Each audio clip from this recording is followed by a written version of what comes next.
Good morning, everybody. I hope you're doing well. It is Beckie Belote. I am a creative memories advisor in Newport News, Virginia. And today, I wish you girls could see my house. I mean, girls and guys, sorry. It is not pretty. Right now, it is just not pretty at all. And I still have Christmas decorations up. I'm a total wreck. But I can't wait to see my creative memories peeps this weekend at our advisor retreat. So if you're watching, can't wait to see you guys. All right. So today I am going to show you, I really love the Totally Tonal stickers. I don't know if you all took advantage of the promotion last week, but the Totally Tonal stickers, they come in 3 colors, they have blues, purples, and island water green. And what's really cool about them is the company was oh so wise to give us patterns that worked well with the tools that we already have. So I think you're going to be really excited about what I'm going to show you.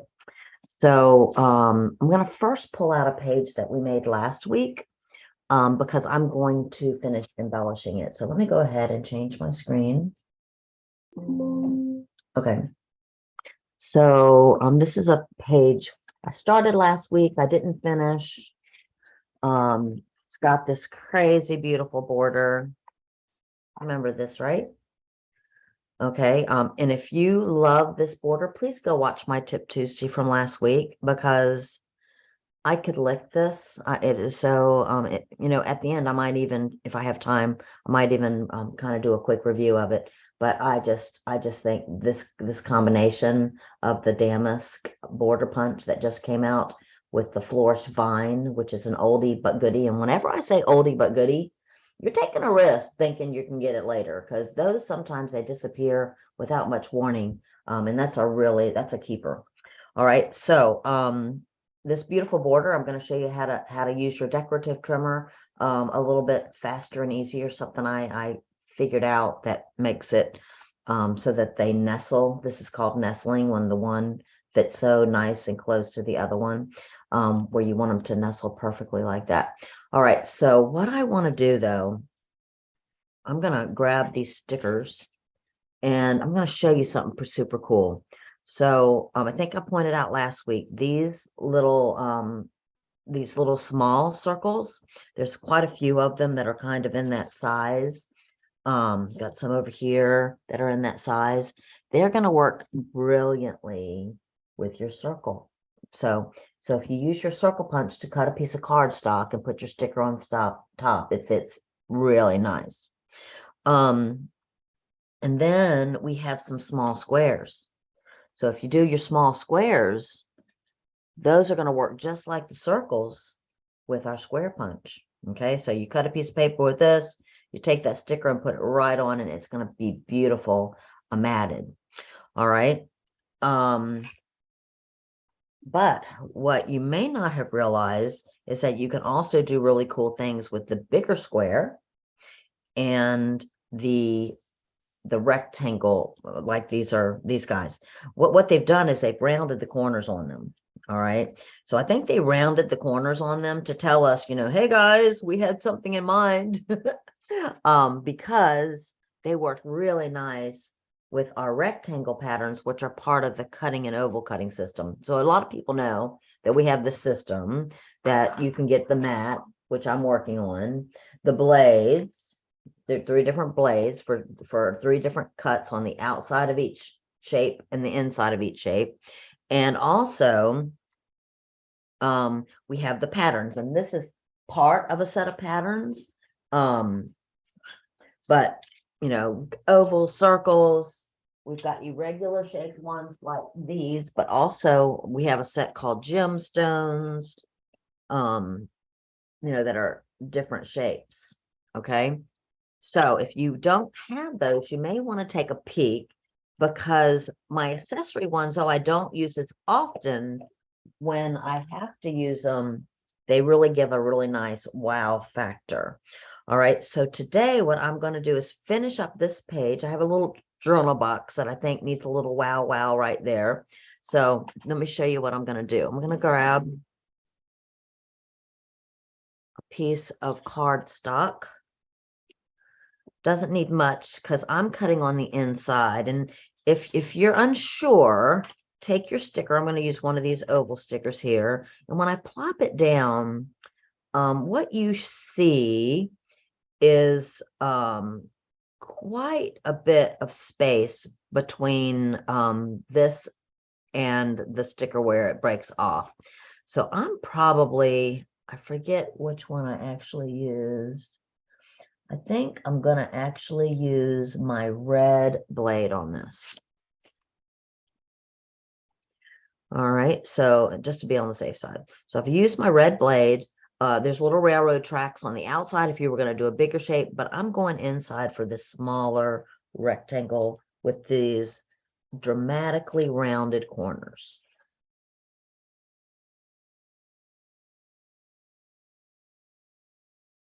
All right. Now you can see that this is going to go on perfectly. All right, so now this is a pretty thick mat on this. So that tells me if I wanted a thinner one, that I could have used the green blade on that. All right, so you have some variation. It's just a piece of paper. So if you do it and you want it to look different, just cut it again. See how small the scrap that is. All right, so I'm going to use that on my page. And I want to go ahead and also, while I'm at it, grab this one. And again, I knew it would work because I had already looked at it here. But this time the margin is ginormous. I'm definitely going to grab my blue blade on this one because I want it to reach in pretty far to get kind of close to that sticker.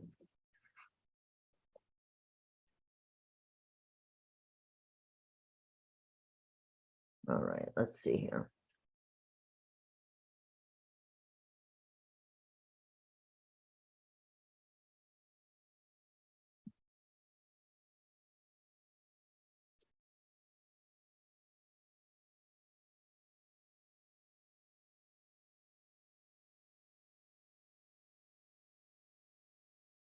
Ooh, I didn't go all the way around.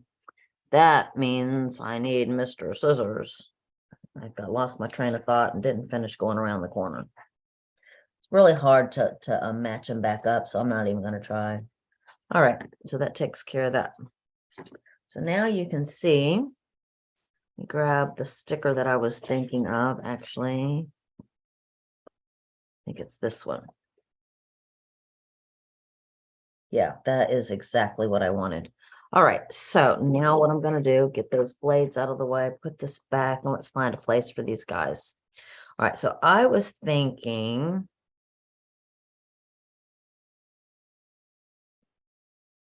either that, I think that looks pretty good, or this. I think I'm going to do this. All right, and what I like to do is pop them. So I'm going to use my foam tape on these because they're kind of big, and I want to go faster. So I'm going to put that there and there, and then you don't have so many to pull off, right? All right, so I'm going to pop this right down here like this. So it gives plenty of room for journaling. And I think I'm going to throw this one over here. Now you can see when I lay this down, it's going to go kind of over the corner here, and that's okay because once again, I am going to use this stuff. I'm just going to go right at the top and right at the bottom.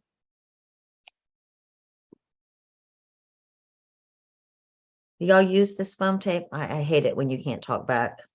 I love the little foam pads, these guys, for little small things, but if you have big things, woo, baby, this is a time saver. All right, and so because there's no tape there, when I put it down, for those of you that do pre-made pages, when I put my photo, it's going to be able to fit right underneath there. You see? So it'll create that natural dimension. So if you do pre-made pages like I do, that's going to help. And then how about I love what they've done with these little guys. I think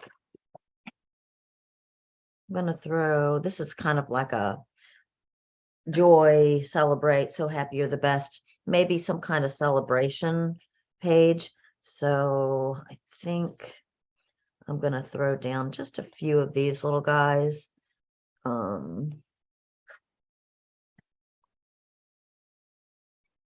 Small one would work just fine on something this small, but again, it's a little bit faster, so I like it. All right, maybe do just a few of these. You also can do these guys where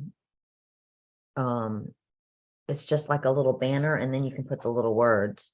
So if it's a birthday, what do I want to put on there?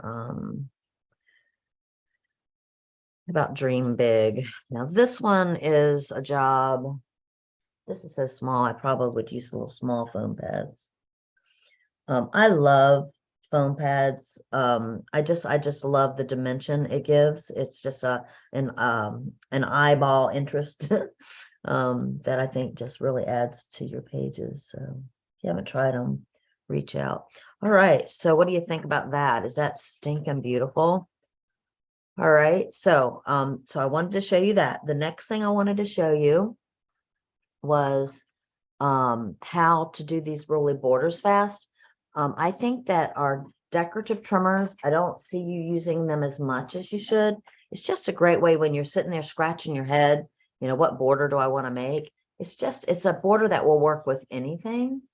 All right, and I'm going to recommend to make it really super easy is to use your straight trimmer. I'm going to cut out 2.5-inch strips. This is upside down. All right, so 2.5-inch strips. Doesn't really matter too much, but you do need something to work with. So I'm picking 2.5 inches. I think it would be a little trickier to go smaller than that, but you definitely could go bigger. All right, and then what I'm going to do is I'm going to take like sides and put them together. But before I do that, I'm going to throw some repo down the middle. Why repo? Because it's temporary. And then we're going to just put the facing sides together. All right, I like to do my borders 2 at a time, and I know I teach you all to do that, but with the decorative trimmer, that can be tricky if you don't put the facing sides together. So when you look at yours, if you've done it right, both sides match because the facing sides have been squashed together, okay? All right, and then all of the little things that I've trained my clients on about being really careful that you put it right in the middle or whatever, that really goes out the window because now you don't have to worry because you can put it as long, you're cutting them both at the same time, so you can't goof now, okay? So you need to pick a place, and it doesn't matter really where you want your first cut. So what I would recommend is that you just pick a line, any line. This trimmer has little lines kind of like this. And I'm just picking a line and making sure that it's straight all the way down. All right. When you go for your first cut, if it's, I would start in the middle so that it doesn't catch on the edge here and tear. So start in the middle, go backwards and then forwards again. All right. Pull those out. I did put it up against a ledge, and I do recommend that on this. So I've taught you not to put it on the ledge. I've taught you to center it, but we're not doing that today. We're putting it up against the ledge because that's going to be easier to make this perfect. All right, and then do another cut. And again, you're going to slide these humps. You're going to pick a line, any line. If you pick one, you know, close to this cutting line, it's going to be really narrow. If you put it farther out, it's going to be thicker, and there's no rhyme nor reason. This is personal preference, girls. All right, so I'm picking a line. Girls and guys, I have it wedged up at the top. Why? Because the last one was wedged up at the top. You do want the placement to be the same. All right, so now I'm done, and watch what I can do. All right, so we're going to pull these apart. These have been temporarily adhesed together with repo.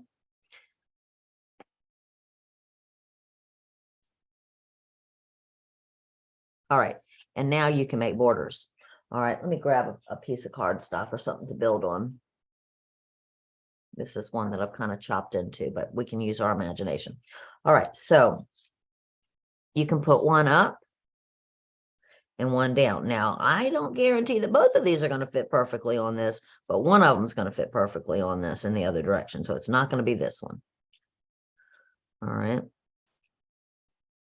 And then bam, it goes nice. Another thing that you can do is you can separate it a little bit. All right. You can bring the third piece in. Because I used a 2.5 strip, I not only had this, but I also had another one that I could pull in. So one of these is going to work. That's the only tricky part, is figuring out which one works. But they're gonna nestle beautifully. Okay, so that, oh, I grabbed the wrong one. They look similar, so there we go. All right, so you can get all kinds of looks like that with this.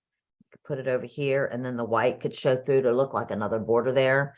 And then you could put this one back in this way. All right, so just really great combinations. And again, change the amount of that you push the paper out, and this can be thin or thicker. All right, and then the other one's going to work too. So sometimes if you've been playing with these, you'll know that you have to be so careful if you want them to nestle like this. And I think that's why people have steered away from doing it, but this makes it just so stinking easy. And it nestles perfect every time. Why? Because we cut them at the same time. And if you cut them at the same time, you're saving time, right? So you may want to, after you decide where you stick down, remember we did put some adhesive on papers. Like I can feel it on this one right here. So before you're done and before you put it down, you want to just wipe off those little pieces of repo so that there's no adhesive on the top side. Okay, I hope that makes sense. I hope you enjoyed that and got some great ideas, and we'll go and try these great ideas before you forget. Thank you as always for following me. I appreciate it. I thank you for sharing this with your friends. If you have an advisor, please reach out to them and place a surprise order. I got a surprise order yesterday and it made my day. We appreciate it. If you are out there and buying from our Creative Memories home office, thank you for doing that. But we love when you support us, the advisors that are out here, working. So thank you for your support. If you don't have an advisor, my website is www.creativememories.com/user/Beckie Belote. And my name is spelled BeckieBelote. Okay, so thank you for supporting our field and for scrapbooking and sharing your memories with your families. We love you.